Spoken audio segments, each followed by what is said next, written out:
अस्सलाम वालेकुम नाज़रीन, प्रोग्राम फैक्ट मैटर्स के साथ मैं हूं एहतशाम शहबाज। प्रोग्राम की मेजबान सुज़ैन खान की निजी मसरूफियात के बायस आज मेजबानी के फराइज मैं सर अंजाम दे रहा हूं। नाज़रीन, बानी पीटीआई और उनकी अहलिया बुशरा बीबी की मुश्किलात में मजीद इजाफा हो चुका है। तोशाखाना 2 केस में बानी पीटीआई और उनकी अहलिया को 17 साल कैद और 1 करोड़ 64 लाख रुपए जुर्माने की सजा सुना दी गई है। अदालत के तहरीरी फैसले में लिखा गया है कि बानी पीटीआई को जुर्म साबित होने पर दफा 409 के तहत 10 साल सजा सुनाई गई, जबकि इंसदाद रिश्वत सतानी एक्ट के तहत उन्हें 7 साल कैद की सजा सुनाई गई है। इस फैसले के बाद पाकिस्तान तहरीक इंसाफ के गिर्द घेरा मजीद तंग होता हुआ दिखाई दे रहा है। एक तरफ बानी पीटीआई और उनकी जमात के गिर्द घेरा मुसलसल तंग हो रहा है, तो दूसरी जानिब कौमी कॉन्फ्रेंस के जरिए सियासी दर्जा हरारत में कमी की कोशिश की जा रही है। इन तमाम तर मामलात पर बात करेंगे। हमारे साथ मौजूद है रहनुमा पाकिस्तान मुस्लिम लीग नून उज़मा कारदार साहिबा, पाकिस्तान तहरीक इंसाफ से हमारे साथ मौजूद हैं अजहर सिद्दीक साहब, और पाकिस्तान पीपल्स पार्टी से हमारे साथ अखवंजादा चट्टान साहब मौजूद हैं। इनसे बात करते हैं और जानते हैं कि मुल्क में जो चल रहा है इस पर मजीद क्या किया जा सकता है, और पाकिस्तान तहरीक इंसाफ की जो मुश्किलात हैं इन पर गुफ्तगू करके अदालतों के जरिए या कैसे मामलात को हल किया जा सकता है। सबसे पहले अजहर सिद्दीक साहब से बात करते हैं। अजहर साहब, आपके जख्मों पर दोबारा नमक छिड़का गया है, आपसे पहले गुफ्तगू करते हैं, कैसे देखते हैं आप इस सजा को? 17 साल की सजा कैसे देखते हैं? बहुत शुक्रिया जी। पहले तो बता दूं 17 साल तो बड़ा शौक है, खास तरीके से ये बताई गई कि जैसे 17 साल यहाँ तो सजाए मौत भी जो है ना, इस वक्त वो क्या हालात हो गए हैं क्लियर कर दूं। जब ये सजाएं दो एक ही जुर्म में साथ चलें तो ये कंकरेंटली जान करती होती हैं। ये सिर्फ बताने के लिए ये जो 17 साल का बड़ा बताया। अच्छा, 17 साल सजा किसके ऊपर है, किस चीज के ऊपर है? उन तोशाखाना के ऊपर जो गाड़ियां सरदारी ने, नवाज शरीफ ने निकलवाई, ये उन पे है जो अरबों रुपए के जो प्रॉपर्टी, जो एसेट्स या गिफ्ट लेकर कौड़ियों के भाव लेकर गायब हो गए। क्योंकि मैंने वो सारी एविडेंस निकाली हुई है 1947 के बाद का, 1990 के बाद का डाटा तो मेरे पास आ गया, और वो सारा कुछ कौम तक मैं बता चुका हूं। उसके पहले कोई डाटा अवेलेबल नहीं है। लेकिन वजह क्या, तोशाखाना ये पाकिस्तानी तारीख में Guinness book of world record में इंशाल्लाह ये जाएगा कि पाकिस्तान में करप्शन के केसेस क्या बनते हैं। और ये भी जरा समझना है कि क्या हो क्या रहा है। पॉलिटिकल विक्टिमाइजेशन की पाकिस्तानी तारीख में इससे घटिया तरीन मिसाल कोई नहीं है। इतना जैसे घटिया केस लाए गए, और तोशाखाना जैसे नहूस केस, यानी साइफर के केस लाए गए। चले वो तो कुछ समझ आती है, केस को ऐसे हवाले से था, और वो आपने देखा वो निस्तो नाबूद हो गया। इतना केस का तो सबा सत्यानाश हो गया। और बड़ी मजेदार बात बताऊं, ये है क्या आम आदमी की समझ के लिए, वो क्या है? इमरान खान साहब ने कोई अपना गिफ्ट आए तोशाखाना के हवाले से, और वो तोशाखाना प्रेसिडेंट को दिए जाए, प्राइम मिनिस्टर को जिसको दिए जाते हैं, और लॉ अलाउ करता है कि उसको आप उसकी रिटेन करना है, तो उसकी ये 20% ये करप्ट माफिया ने जब से पाकिस्तान बनाया तब तक ये 20% वैल्यूएशन रखी थी। इमरान खान साहब ने अपने दौर के अंदर इसकी 40% वैल्यूएशन कर दी गई। और ये वैल्यूएशन आज तक कोई बता दें कि इससे पहले आज तक कभी किसी से बाहर से या इंडिपेंडेंट से हुई? लोकल सिस्टम था, कैबिनेट जो वैल्यू निकालती थी कैबिनेट डिवीजन से वो पैसे, भाई काम उनका था, वो एक्सपर्ट थे, लेकिन वो कर देते थे। लेकिन जरा समझना है आपको कि जो बेर मजाक वाली बात है ना, आर्टिकल 12 कहता है कि माजी से फौजदारी कानून का इतलाक नहीं होता। 13 कहता है कि एक ही जुर्म में डबल सजाएं नहीं जा सकती। इस तोशाखाना में पहले गड़ियों के नाम पर सजाएं दी गई, नैब ने सजाएं दी। अब उसी के कॉन्टेक्स्ट के हवाले चले मान ले कोई चीज आगे पीछे है, लेकिन वही पीरियड है जिसमें इलेक्शन कमीशन ने कहा कि आपने डिटेलें शेयर नहीं की, और वो 120 दिन से जायद जो है ना आप कार्रवाई नहीं कर सकते, 3.5 साल। और वो भी स्पीकर ने रेफरेंस भेजा, वो भी इख्तियार नहीं था। और आज तक लाहौर हाई कोर्ट में लार्जर बेंच ये चलने नहीं देते, वरना वो भी खत्म हो जाना था। अब क्या हुआ, यहाँ जो अपना चीजें डिक्लेयर करना होती थी, माजी में हमेशा ऐसा ही होता है। इन्होंने क्या किया, एक अनोखी मंतक पेश की कि 18 या 19 या 20 या 21 जो भी आप पीरियड जो मर्जी ले लें आप, इन्होंने 2023 में रूल्स में तरमीम की, और तरमीम करके कहा कि उस वक्त जो चीजें थी ना वो जमा करानी थी। अब मुझे ये बता दें कि दुनिया का कौन सा कानून है जो माजी में ले जाएगा? उसी तरह रीराइटिंग ऑफ द कॉन्स्टिट्यूशन, जब वोट ऑफ नो कॉन्फिडेंस में कहा, 3 अप्रैल को रिजेक्ट हो गई, सुप्रीम कोर्ट ने कहा जनाब 7 अप्रैल को घड़ियां पीछे जाएंगी 9 अप्रैल को, तो 9 अप्रैल को दोबारा वोटिंग हो। चले वो तो सुप्रीम कोर्ट ने कहा था, ये कैसी हो सकता है,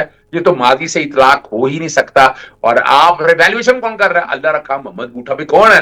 कोई एक्सपर्ट है? वो एक क्लर्क था। अच्छा, और माजी में बता दें, मैं चैलेंज कर रहा हूं इस हवाले से, बता दें कि इस तरह की वैल्यूएशन किस किस में हुई है। ठीक है अजहर साहब, उस्मा कारदार साहब से इस हवाले से पूछते हैं। उस्मा कारदार साहब, अदर साहब कह रहे हैं कि Guinness book of world record में ये लिखा जाएगा जितनी तेज बानी पीटीआई को सजाएं दी जा रही हैं जजेस की जानिब से, आप क्या कहेंगे इस पर? बिस्मिल्लाहिर्रहमानिर्रहीम, बहुत शुक्रिया आपने मुझे इनवाइट किया। देखिए, इनका तो कोई सर पैर है नहीं। इनको अदालतें अपनी पसंद की चाहिए, इनको हर चीज जो है ना इलेक्शन अपने पसंद का चाहिए, इलेक्शन कमीशन अपने पसंद का चाहिए, क्योंकि ये इनका वतीरा है कि जहां पे ये जीते या जहां पे कोई केस इनके फेवर में फैसला है, वो तो उसके तो ये जनाब मिठाइयां बांटते हैं और खराज तहसीन पेश करते हैं, और जहां कहीं इनके खिलाफ फैसला आ जाए या रिजल्ट इनके खिलाफ आ जाए, वहां इतबर्रे भेजने शुरू कर देते हैं। तो इनको कोई सीरियसली लेने का कोई तुक बनता नहीं है। अब ये जो खास तौर पे जो आपने पीटीआई के मेहमान बुलाए हुए हैं, ये अपने आप को कहते तो लॉयर हैं, और बड़े इन्होंने इस वक्त वो बड़क मारी है कि मैंने सारा मवाद जमा कर लिया है नवाज शरीफ के खिलाफ और फलाने के खिलाफ। अरे भाई, 3.5 साल आपकी हुकूमत थी, आपने वो अगर आपके पास इतना ही मवाद था पिछला पूरे पता नहीं दहाइयों का, तो आपने सजा दिलवानी थी ना उनको। हमारे पास तो एविडेंस था जिसकी वजह से अदालतों ने ये फैसला किया। आपके पास तो धेले का कोई एविडेंस नहीं था। आपके पास आप 0/0 थे। आपके सारे लोगों को आपने जेल में डाला हुआ था।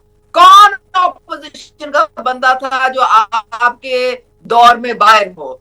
आपने तो मंशियात का केस जाली डाला राना साहब। इसके साथ तो सवाल ये भी पैदा होता है कि आप अजहर साहब से सवाल कर रही हैं, एक सवाल तो ये भी पैदा होता है कि जब जजेस लगाए गए 26 और 27 में तरमीम की गई, अब तो उनके कहने के बकौल तो जो फैसले हैं वो आपकी मर्जी के आ रहे हैं। देखिए, कोई मर्जी का फैसला नहीं होता है, ये पार्लियामेंट की सवाबदीद होती है। Legislative body highest supreme body parliament है, इसमें कोई मेरा तेरा नहीं होता। इसमें सारे लोग जो है वो अपना मैंडेट दे के अपने अपने रिप्रेजेंटेटिव्स को भेजते हैं, और अगर कोई तरमीम आई भी है तो 2/3 मेजॉरिटी चाहिए उसके लिए। वो मजाक तो नहीं है, वो कोई ये जो तमाशा तो नहीं है जो ये लगा के बैठे रहते हैं। आपके पास अगर 2/3 मेजॉरिटी है, आप तब कोई तरमीम ला सकते हैं। आप मेहरबानी करके इन तरमीम को सीरियसली लें। ये कोई किसी की अपने मनपसंद जिसे कहते हैं अपनी ख्वाहिशों पे ये तरमीमें नहीं होती हैं। ये बहुत हम एक कॉन्स्टिट्यूशन को फॉलो करते हैं, हम एक ये तो हम देखते रहे हैं हर दौर में जो सियासी जमात है उसका जो हुक्मरान है वो अपने मनपसंद ही तरमीम करता रहा है। ये कोई नई बात नहीं है। नहीं, देखिए, ये कोई डिक्टेटरशिप नहीं है। यहाँ पे इस वक्त जमहूरियत है। अगर कोई डिक्टेटर लाता है वो ऑर्डिनेंस लेके आता है। अगर आप यहाँ पे पार्लियामेंट में कोई कानून साजी करते हैं तो आप कलेक्टिव विजडम के साथ करते हैं। और फिर ये जनाब इनका आप हाल ये देख ले कि ये जो सारा ड्रामा और नौटंकी लगाया हुआ है अडियाला के बाहर, ये था ही सिर्फ एक मकसद कि तोशाखाना 2 का जो इनको पता था कि करप्शन इंतहा की गई है, मिस यूज ऑफ अथॉरिटी इंतहा की है, सारे सबूत इनके खिलाफ मौजूद हैं, इसीलिए नौटंकी लगती थी। ये कलेक्टिव विल के साथ सारे फैसले हो रहे हैं। कलेक्टिव विल किसकी है? जो पीपल्स पार्टी और नून लीग की 2/3 अक्सरियत है उसकी है या फिर अवाम की है? असल जो है ना आईने पाकिस्तान है जरा अंग्रेजी में, उसका उर्दू तर्जमा भी दस्तयाब है, इसीलिए आपको समझ नहीं आती है, और अंग्रेजी में है ना, इसीलिए आपको समझ नहीं आती। हमें पता है इस चीज का। फारसी में भी दस्तयाब है, और बड़ा मुश्किल काम है, ये कोई घर का सालन नहीं बनाना होता। मैंने मांगी थी रोशनी की दलील, उसने गंदम की खबर दे दी। ठीक है ना जी? आप अपना इंसाफ का हिसाब है, वो सुनाने लगा फसल कैसी रही। इसके बाद आऊंगा अजहर साहब के सवाल के जवाब के बाद मैं आपके पास ही आऊंगा। पूरा वक्त आपको दिया जाएगा, आप अपना मुद्दा जो है वो बयान कर सकेंगी। अजहर साहब के बाद मैं आपके पास ही आऊंगा। अच्छा, समझिएगा बात को। सवाल देखे ना, गंदम और चने की बातें नहीं हो रही यहाँ पर। यहाँ बात हो रही है आईने पाकिस्तान 1973 की और अवाम की। अवाम की विल क्या है? تو عوام ووٹ دیتی ہے. فارم 45-47 کا نہیں ہے. تمام ٹی وی نے دیکھا, ہر ایک نے دیکھ کے سب کچھ سمجھ آ گئی. اور 26ویں اور 27ویں ترمیم میں آپ وکیل ہیں, جو تباہی و بربادی کی ہے وہ ہمیں بتایا. آخر عدالتوں میں دیکھیں کیا حال ہے یہاں پر, کیا ظلم اور زیادتی ہو رہی ہے. چلیں ان کو نہیں اندازہ, اللہ نہ کرے کہ یہاں پاکستان تحریک انصاف کی جگہ یہ ہوتی تو یہ تو شاید میرا خیال ہے یا کہیں کشمیر میں جا, ہاں نریندر مودی کے پاس جا کر چھپ جاتے. لیکن چھوڑیں, کوئی فرق نہیں پڑتا. یہ پاکستانی آپ تاریخ میں یہ کارنامے آپ کے عمران بتائے خان نے گئے, نا آپ کر یہ یہ ہم نے سارا نہیں, یہ جو آپ کے نظام کارنامے دیکھا ہیں. ہے نا, آپ عمران جا کے خان نے, مودی کی گود میں عمران بیٹھے خان نے یہ منصگر. سارے حالات اور واقعات فیس کیے ہیں. انہوں نے فیس کیے ہیں حالات اور واقعات, اور جیل میں رہا ہے. نہ پلیلٹس گرے ہیں, نہ ملک سے بھاگا, نہ ڈیل کی, نہ ڈیل چاہی, اظہر اور صاحب ظلم اور اس زیادتی کا ملک یعنی کی ایک میں نے آپ تاریخ کے ہے سامنے کہ بتایا نا, جو ان کے پاس فیصلے پچھلے جواب ہوتے کوئی تھے نہیں ہے. پچھلی حکومتوں میں بانی پی ٹی آئی بھی سزائے دیتے رہے ہیں, جیل کرواتے رہے ہیں نون لیگ نہ کے نہ ہم رہنماؤں نہیں کو, سزائیں دیتے آج رہے, وہی میں آپ کو تاریخ بتا دوں. دوبارہ دہرائی جا رہی ہے. یہ کام نہ جب نہ ایک نہ نہ پوائنٹ پر نہ رکے یہی گا فرق تو ہے. اس کے بعد کوئی نیا پیراگراف شروع ہوگا میرا خیال سے. نہیں نہیں نہیں نہیں, ذرا سمجھنا ہے آپ کو. ہم نے اب دیکھا نا, ذرا سمجھنا ہے کہ ہے کیا, ذرا سمجھنا ہے. ہائیبرڈ نظام ہے نا, ٹھیک ہے نا جی. ہم اور ہائیبرڈ نظام کا مقصد کیا ہے؟ ہائیبرڈ نظام کا یہ ڈکٹیٹر کی کوئی تھرڈ کلاس فارم ہے کہ جہاں ان کو خود نہیں پتا ہوں لسٹ. یار 26ویں ترمیم کہاں سے آئی؟ وزیر قانون کا بیان آپ کے پاس موجود ہے. 27ویں ترمیم شیرین اپنا نا خود مانگتے رہی پیپلز پارٹی کے کہاں پر ہے, وہ پھر بتایا ان کو. اب ہمیں سمجھنا یہ ہے کہ کیا عوام نے تسلیم کیا یہ 26ویں 27ویں ترمیم کو؟ نہیں کیا. صرف کیا وجہ کیا ہے کہ آپ ظلم اور زیادتی کرتے رہیں گے, کرتے رہے, کیا فرق پڑتا ہے. لیکن یاد رکھیے گا, یاد رکھیے گا, یہ کلیکٹیو ول اگر ہوتی تو عوام یہاں پر اگر مٹھائیاں بانٹ رہے ہوتے, کہہ رہے ہوتے, اچھا اس کلیکٹیو ول کا ایڈوانٹیج کیا ہوا. گفتگو کے سلسلے کو آگے بڑھائیں گے اور مزید بات کریں گے کہ اپوزیشن میں کتنا دمخم ہے ان چیزوں کو روکنے کا, وکلا کیا کر رہے ہیں, سنتاس معاہدے پر بھی گفتگو کریں گے. سب سوال یہ ہے کہ ابھی ہم پیپلز پارٹی کے رہنما سے بات کرنے سے پہلے پاکستان مسلم لیگ نون اور بانی تحریک انصاف کے حوالے سے, سزاؤں کے حوالے سے بات کر رہے تھے. اب سوال یہ ہے کہ کولیکٹیو ول پر یہ فیصلے ہو رہے ہیں, کولیکٹیو ول کس کی ہے, عوام کی مرضی کی ہے یا پیپلز پارٹی اور نون لیگ کی مرضی کی ہے؟ کیونکہ پوری تحریک انصاف یہ کہہ رہی ہے کہ پاکستان مسلم لیگ نون اور پیپلز پارٹی اپنے مفادوں کی بنا پر یہ سارے فیصلے کروا رہے ہیں. کون کون سے ایسے فیصلے ہیں جو وہ مسلم لیگ نون اور پیپلز پارٹی کی مرضی سے ہو رہے ہیں اور جس میں عوام کا مرضی شامل نہیں ہے, جس میں سے سوسائٹی کا مرضی شامل نہیں ہے, جس میں میڈیا کا مرضی شامل نہیں ہے؟ وہ مثال کے طور پہ مجھے بتائے وہ کون سے فیصلے ہیں. سر دیکھیں سر, ایک منٹ, ترامیم ہو رہی ہیں 2/3 اکثریت سے. 2/3 اکثریت میں کون کون شامل ہے؟ 2 پارٹیاں شامل ہیں, پاکستان مسلم لیگ نون اور پاکستان پیپلز پارٹی. 2/3 اکثریت سے جب ان کا ہاتھ کھڑا ہوتا ہے تبھی ترمیم منظور ہوتی ہے. تو کیا آپ کی 2/3 اکثریت سے ترامیم منظور نہیں ہوئی؟ جی, ہم نے جو 26ویں آئینی ترمیم کیا تھا وہ ترمیم تو ہمارا نہیں تھا, وہ تو پی ٹی آئی کا ترمیم تھا. کیونکہ یہ ہم نے جو ترمیم اسمبلی میں لایا, جو مسودہ اسمبلی میں لایا, وہ مولانا فضل الرحمان صاحب کا بنایا گیا مسودہ تھا. اور اس مسودے کے بارے میں پی ٹی آئی نے دعویٰ کیا تھا کہ مولانا فضل الرحمان صاحب نے جو مسودہ بنایا ہے یہ 95% ہم نے بنا کے مولانا فضل الرحمان صاحب کو دیا ہے. بھائی مجھے بات مکمل آپ نے ووٹ نہیں دیا تھا؟ کس نے؟ ہم نے ووٹ دیا تھا. کیوں نہیں دیا تھا؟ ہم نے ووٹ دیا تھا, ہم نے تو پاس کر دیا. صحیح ہے, جس نے ووٹ دیا تھا ظاہری بات ہے اس کے بعد ہی ترمیم منظور ہوئی ہے. ظاہری بات ہے, لیکن مسودہ جو تھا وہ ہم نے نہیں بنایا تھا, ہم نے اپنا مسودہ چھوڑ دیا. ہم نے کہا کہ ہم مولانا فضل الرحمان صاحب کے مسودے کو ووٹ دیں گے, اور مولانا فضل الرحمان صاحب کا مسودہ. آپ کو پھر مسودہ اس دن دکھایا گیا جس دن ترمیم منظور ہو رہی تھی. نہیں, اس میں کتنی ملاقاتیں ہو گئی, ہمارے مولانا فضل الرحمان صاحب کی کتنی ملاقاتیں ہوئی پی ٹی آئی اور مولانا فضل الرحمان صاحب کتنی ملاقاتیں ہوئی, اور ایک لمبے پروسیس کے بعد جس میں سول سوسائٹی کی اور سب نے اس کو اپریشیٹ کیا 26ویں ترمیم کو, کسی نے مخالفت نہیں کیا.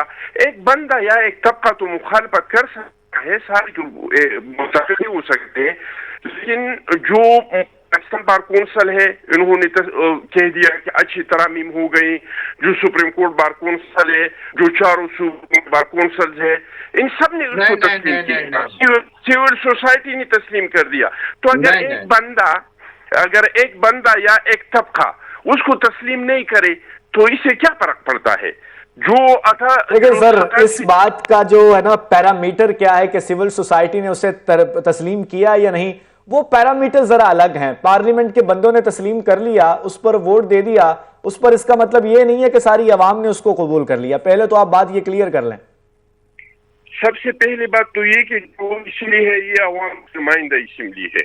दूसरी बात ये कि अवाम के यूनियन है, अवाम के ऑर्गेनाइजेशन है, अवाम के नाम भी है असम्बली के बाहर भी। जिस तरह मैंने आपको सुप्रीम कोर्ट बार का कह दिया, पाकिस्तान बार कौंसिल को कह दिया, हाई कोर्ट्स के जो बार है इनको मैंने आपको कह दिया, जिस तरह का मीडिया का तंजीमें है, प्रेस की तंजीमें है, तो ये नुमाइंदे है ना अवाम की। अगर वो एक चीज को तस्लीम करे तो इसका मतलब ये है कि ये अवाम ने उसको तस्लीम कर दिया। तो ये सब तबकात ने उसको तस्लीम किया था। और ये जो तरामीम हुई है, चाहे 27 या 26वीं तरमीम है, पुराने मुर्दे उखाड़ने पड़ेंगे, हालांकि पता आपको भी है। अगर पीछे थोड़े जाए तो ये सारे लोगों ने कहा था कि भाई आप लोग तरामीम करें। ये चीफ जस्टिस जो है ये तो नाऊज़ु बिल्लाह क्या बन चुका है, जो वज़ीर आज़म उनको भी निकालते हैं, जो एक बोतल शराब की भी सुमोटो नोटिस लेते हैं, जो ये टमाटर का रेट भी लगाते हैं, जो ये आटे और चीनी का रेट भी फिक्स करते हैं। तो आप लोग तरामीम करें, इनके हाथ से ये हथियार ले ले जिस पे ये जमहूरी हुकूमतों को घर बेचते हैं, जिसकी वजह से ये डैम के चांदे इकट्ठे करते हैं, जो इन कामों में हाथ डालते हैं जो इसका काम नहीं है। तो ये सारी तरामीम जो हुई है, ये सिविल सोसाइटी की, ये मीडिया की, ये इंटेलेक्चुअल की, ये इंसानी हुकूक की तंजीमों की जो मुशावरत थी, इनकी जो सिफारिशात थी, इनको हमने इकट्ठा करके ये तरामीम हमने की है। अजहर साहब अखवानज़ाद साहब कह रहे हैं कि ये सारी जो तरामीम हुई हैं ये अवाम की तस्लीम शुदा है, पार्लियामेंट की फिर तस्लीम हुई हैं। पहले इसको अवाम ने तस्लीम किया है, सिविल सोसाइटी ने इस तरामीम को तस्लीम कर लिया है। अच्छा मैं बताऊं, अखवानज़ाद साहब शायद मेरा ख्याल है ख्वाबिस्तान की दुनिया की बात कर रहे हैं या किसी और मुल्क की बात करते हैं। पहली तो बात है ये आइन साज असेंबली नहीं थी, ये आइन में तरमीम के लिए वोट लेकर नहीं आई थी। पहले तो ये दुरुस्त कर लें इस बात को। जिस तरह 2/3 अक्सरियत बनेगी सारा कुछ रिकॉर्ड पे। जरा इससे आगे चलते हैं। मैं चैलेंज कर रहा हूं, ये पाकिस्तान तहरीक इंसाफ ने इसमें से एक भी तरमीम नहीं बनाई, ना तजवीज की। मैं चैलेंज कर रहा हूं और इन्हें साबित करना पड़ेगा इस बात को सामने रखते हुए। हमें एक तजवीज दी, उन्होंने तजवीज ये दी कि मुल्क में आईनी अदालत होनी चाहिए। हमने कहा ठीक है, हमने कहा जी इसके लिए सीनियर जजेस रख लें आप, जैसे इंडिया के अंदर। जब उन्होंने कहा कि ऐसा नहीं मानना, हम मौलाना फजलुर रहमान से पीछे हट गए। फिर आईनी तरमीम तो आपको पता आई नहीं कब आई, जब आज़म नज़ीर तार ने खुद कहा कि मेरे हाथ में मुसवदा अब आया है। और फिर पाकिस्तान बार काउंसिल के 23 मेंबर से 23 में से 16 मेंबर ने अगर तजवीज कर दिया हुकूमती मेंबर ने, इसका मतलब है पूरे वकला बरादरी ने कर लिया। नहीं, हाई कोर्ट बार झूठ बोलते हैं कि तमाम बार काउंसिल्स ने किया, बिल्कुल नहीं किया तमाम बार। फिर ठीक है, उनमें से जो हुकूमती तबके थे उन्होंने कंसेंट दे दी। और कौन सी सिविल सोसाइटी, कौन सी ह्यूमन राइट ऑर्गेनाइजेशन, कोई नाम बताएं कि जिन्होंने आकर इस पर तरमीम, जिसकी बताया हो। जो चैलेंज करने वाले लोग थे वो सारे सिविल सोसाइटी के लोग थे, वो बार काउंसिल्स के लोग थे, उससे वो पॉलिटिकल पार्टीज के लोग थे। और रिकॉर्ड की बातें मौजूद हैं, इनको तो खुद नहीं पता। जैसे इनको इतना भी नहीं पता कि 1973 का जो आइन जुल्फकार अली भट्टो ने मुतफिका बनाया था, उसने खुद आर्टिकल 184(3) को आज भी आर्टिकल 175 के अंदर तरमीम करके सुमोटो का इख्तियार तो है। फर्क सिर्फ इतना है वो आईनी अदालत के पास आ गया। वो आईनी अदालत जो मर्जी और कमाल देखे इनका, बेवकूफ अवाम नहीं बनने वाली। यानी आईनी अदालत बनाई सिर्फ सुप्रीम कोर्ट में, बाकी हाई कोर्टों में क्यों नहीं बनाई? कहते रहे कि जनाब हम आईनी बेंच बनाएंगे, सिर्फ सिंध हाई कोर्ट में बना, बाकी बेंचों में बने ही नहीं। और उसकी ताजा तरीन मिसाल देख लें, यानी ये कहते हैं कि किसी गवर्नमेंट को सुप्रीम कोर्ट ने भेजा।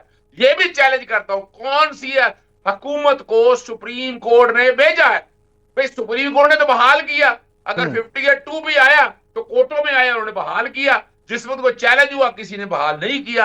यानी ये क्या बातें कर ठीक रहे है हैं? उस्मा कारदार अगर साहबा, अगर इस पर समाज अगर- आपका कमेंट बहुत जरूरी है। आप ये बताइएगा कि ये तरमीम जो है वो सिविल सोसाइटी की किस तरह उन्होंने एतमाद हासिल किया और फिर आई, और उसके बाद आप ज़ाहिर देखें हर चीज़ की पुश्त पनाही पर कुछ लोग होते हैं, कुछ चीज़ें होती हैं जिसके बाद कोई फैसले आ रहे होते हैं। बात हम फैसलों पर कर रहे हैं, लेकिन बात नीचे जड़ की भी है जहां से ये बातें शुरू होती हैं और उसके बाद फैसले आते हैं। आप क्या पॉइंट ऑफ व्यू आपका इस पर? देखिए, बात सारी ये है कि इन लोगों का प्रॉब्लम ही ये है, मसला ही इनका ये है कि ये अपने आप को अक्ले कुल समझते हैं और ये समझते हैं कि दूसरा तो है वो सिर्फ चने बेचने या आया हुआ है पार्लियामेंट बिल्कुल में। बिल्कुल बिल्कुल तो ऐसा ही है। इनको ये नहीं पता, इनको ये नहीं पता कि ये तो आरटीएस की पैदावार हैं। ये 80 सीटें लेके इन्होंने हुकूमत बना ली थी। फिर इनके बानी साहब रोज फरमाते थे कि जी मुझे तो कोई कानून पास करना होता है तो मैं उनकी तरफ देखता हूँ, मुझे कोई बजट पास कराना होता है तो मैं उनकी तरफ देखता हूँ, और वो वन पेज वो उसका गर्दान हम सारा दिन बैठ के सुनते थे। अब ये पता नहीं कौन सी कहानियां अब इन्होंने जो यू टर्न लिए हैं, रोज एक नया यू टर्न लेते हैं। तो अब एक इनको ये भी भूल गया है कि जब ये 26वीं आईनी तरमीम हो रही थी तो ये मौलाना के पीछे छुपे हुए थे, उनकी गोद में बैठे हुए थे, और इनके जो बैरिस्टर गोहर हैं, उन्होंने इनकी पूरी डेलीगेशन ने कोई 10 मीटिंग्स अटेंड की हैं सारी बाकी पार्टीज के साथ, और जब एक मामला तय हो गया ये भाग गए। तो इनको तो काम ही है भागना, ये तो मुज़ाकरात की टेबल से भी भाग जाते हैं।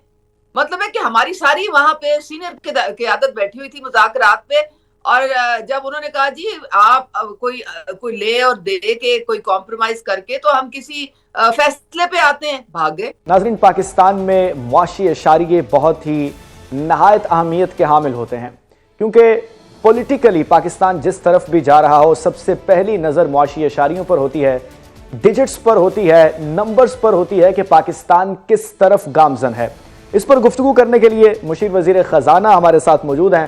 खुर्रम साहब, वेलकम टू द शो। ये आगाह कीजिएगा कि पाकिस्तान मुआशी लिहाज से कब तक इतना स्टेबल हो जाएगा कि आम आदमी को वो मुश्किलात दरपेश नहीं होंगी जो पिछली हुकूमतों के मद्देनजर रखते हुए उनको पेश आ रही थी? जी अस्सलाम वालेकुम, बहुत शुक्रिया जी मुझे प्रोग्राम में लेने के लिए। देखें, स्टेबल तो अल्हम्दुलिल्लाह काफ़ी हद तक हो चुका है, और आप अगर अशारियों की बात करते हैं तो आपको 4-5 अशारिये मैं आपसे शेयर करता हूँ जो कि स्टेबलाइज हुए हैं, जिसकी वजह से जो है वो जो पेन था 1.5 से 2 साल वो अब काफ़ी कम हो गया है रिलेटिवली।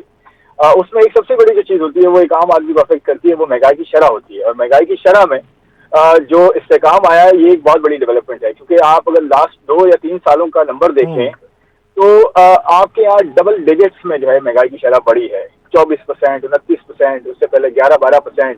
अब जाके महंगाई की शरह जो है वो 5%, 4%, 3% इसके अराउंड है। और खासकर जो खाने पीने की अशिया की महंगाई होती है उसमें बहुत ज्यादा इजाफा नहीं हो रहा, 2 से 3% इजाफा हो रहा है, 4% इजाफा हो रहा है, बल्कि कुछ अशिया खुदनोश की कीमतों में कमी भी हुई है। लेकिन अब बिल्कुल ठीक कह रहे हैं। देखें, एक आम आदमी एक गरीब आदमी के लिए जिसकी तनख्वाह जो है मुनासिब नहीं होती या वो नहीं कमा पा रहा होता, तो उसके लिए ये महंगाई की शरह भी अफोर्डेबल की ज्यादा नहीं होती। लेकिन देखें, जहां हमने इतना पेन सहा है, I think government of Pakistan structural reforms कर रही है, जिसे मुआशी इस्लाहात कहते हैं। उसके अंदर बहुत सारी ऐसी चीजें हैं जो हमने कई सालों से, कई दहाइयों से नहीं की, जो अब जाके हो रही हैं, जिसके अंदर सबसे पहली चीज जो है वो खर्चों में कमी है। फेडरल गवर्नमेंट के अपने जो है वो जो मिनिस्ट्रीज हैं, जो डिपार्टमेंट्स हैं, उनको जो है वो डिवॉल्व किया जा रहा है, उनको जो है बेहतर किया जा रहा है, उनको जो है खत्म किया जा रहा है या उनको सूबों को दिया जा रहा है, नंबर 1। सेकेंडली, जो बिजली की कीमतें हैं उसमें जो है बहुत काम हो रहा है। आपने देखा होगा प्राइम मिनिस्टर ने 2 मरतबा जो है कमी का ऐलान किया है, और 38 रुपए पर यूनिट से अब जो है एडिशनल, अगर हाउस होल्ड भी जो है वो एडिशनल बिजली खर्च करते हैं तो वो 22-23 रुपए की जो है उन्हें पड़ेगी। और आने वाले दिनों में आप मजीद देखेंगे कि एनर्जी की कीमतें, तवानाई की कीमतें, खासकर बिजली की कीमतों में कमी होगी। फिर पेट्रोल की कीमतें देखें तो पेट्रोल की कीमतें जो है 330 रुपए पर लीटर पेट्रोल चला गया था, आज 260-270 के अराउंड है। डीजल में देखिए अभी कमी की गई है, डीजल की कीमतों में 12-13 रुपए कमी की गई है। लास्ट जो है वो जो चेंज आया है उसकी वजह से जो किराए हैं, जो देहाती इकोनॉमी हमारी रूरल इकोनॉमी उसमें जो है वो बेहतरी आ सकती है। उसके अलावा आगे जाते हुए अगर आप देखें रुपया स्टेबल होता है और है भी काफी टाइम से, और शायद सूद में कमी रिलेटिव, तो उसकी वजह से कारोबार में बेहतरी होती है। कारोबार को जो है वो पैसा सस्ता मिलता है, सस्ता मिलता है तो एक्सपैंड करते हैं, वो रोजगार बढ़ाते हैं, वो इंडस्ट्रियल लगाते हैं, वो जो है इकोनॉमिक एक्टिविटी में इजाफा करते हैं। तो ये जो माशी अशारियाँ हैं इनको अगर सामने रखें तो मेरे ख्याल में वो जो एक पेन वाला दौर था वो एटलीस्ट अल्हम्दुलिल्लाह बेहतर हो। और आप देखें जो डिमांड साइड है जिसमें सीमेंट की आप सेल्स देख लें, कंस्ट्रक्शन में बेहतरी आ रही है, जिसमें फर्टिलाइजर की सेल्स देख लें, एग्रीकल्चर में बेहतरी आएगी आगे जाते हुए, वो इंडिकेशंस होती हैं। उसके अलावा आप गाड़ियों की सेल्स बढ़ रही हैं। उसके अलावा अगर आप जो है वो पेट्रोलियम प्रोडक्ट्स की जो है खपत देखें उसमें थोड़ा इजाफा हुआ है। उसके अलावा अगर आप जो है मोबाइल फोन्स की जो है सेल्स में देखें उसमें इजाफा हुआ है। एक्सपोर्ट्स में ऐसा बेहतरी हुई है, और अभी हमें बहुत बेहतरी करनी है।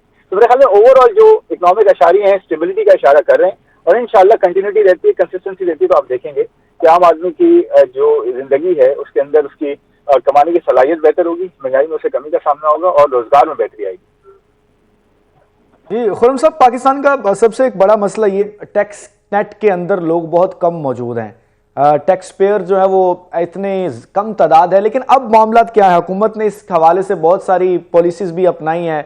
अब कितने फीसद लोग जो हैं वो टैक्स दहिंदगान हैं उसमें आ चुके हैं? देखें, अगर आप नंबर्स की बात करें तो 5 मिलियन 50 लाख से लोग क्रॉस हो चुके हैं जो कि टैक्स फाइलर हो चुके हैं। और इसका जो है मामला ये है कि इसमें जो है बेहतरी आने की तवक्को है जैसे जैसे जो है जो टैक्स पेयर, एक तो चीज़ ये है कि टैक्स फाइलर्स हैं हमारे पास, लेकिन उसके अंदर टैक्स देने वाले रिलेटिवली कम है, या टैक्स जो अपनी इनकम अपनी आमदन के हिसाब से देते हैं वो कम है। इसे कहते हैं डीपनिंग, यानी कि अगर आपका टैक्स जो है 1 लाख रुपए बनता है और आप 10,000 जो है दिखा रहे हैं या जमा करवा रहे हैं, तो उसमें इजाफे की जो है कोशिश की जा रही है ताकि जो एग्जिस्टिंग टैक्स पेयर्स हैं वो अगर कम दे रहे हैं टैक्स तो अपने हिस्से का मुनासिब टैक्स दें। दूसरा ये कि जो बर्डन है वो पिछले बजट में थोड़ा सा बर्डन सैलरी क्लास का आपने देखा होगा कम किया गया है। जो पहले 3 स्लैब्स हैं उसमें खातिर खा कमी हुई है। अब जो 1 लाख रुपए महीना कमाता है वो सिर्फ 500 रुपए टैक्स देता है, सैलरी क्लास की बात कर रहा हूँ। इसके अलावा जो है आप देखेंगे कि कॉर्पोरेट टैक्स में थोड़ी सी कमी की गई है बजट में, लेकिन कॉर्पोरेट टैक्स में जो कि आपके यहाँ डॉक्यूमेंटेड फॉर्मल इकोनॉमी है उसमें टैक्सेशन में आपको इंशाल्लाह कमी नजर आएगी। इसमें कोशिश की जा रही है।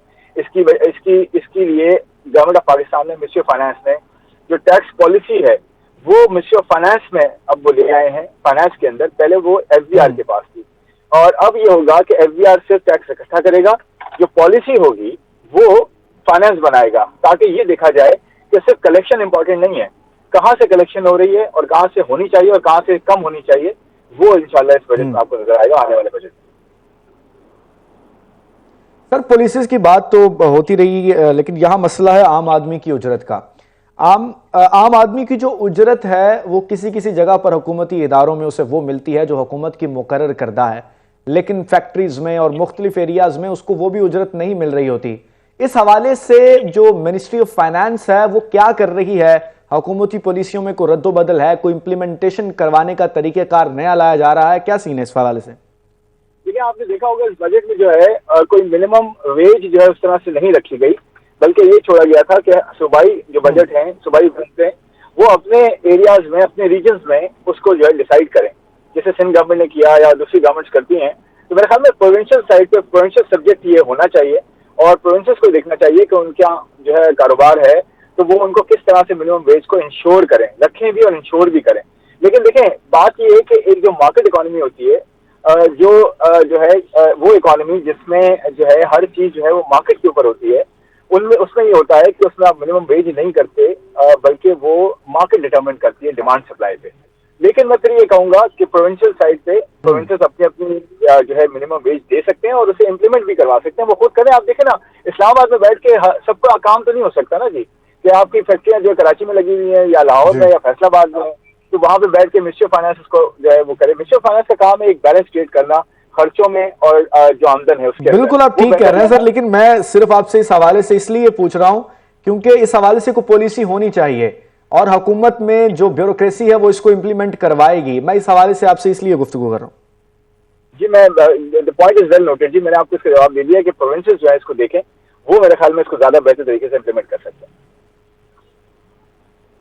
अच्छा सर, एक आम आदमी जो है, आप भी अवामी नुमाइंदे हैं, हम भी अवाम के नुमाइंदे हैं, عام آدمی صرف اس چیز کے پرچار میں رہتا ہے کہ کب اسے ریلیف ملے گا.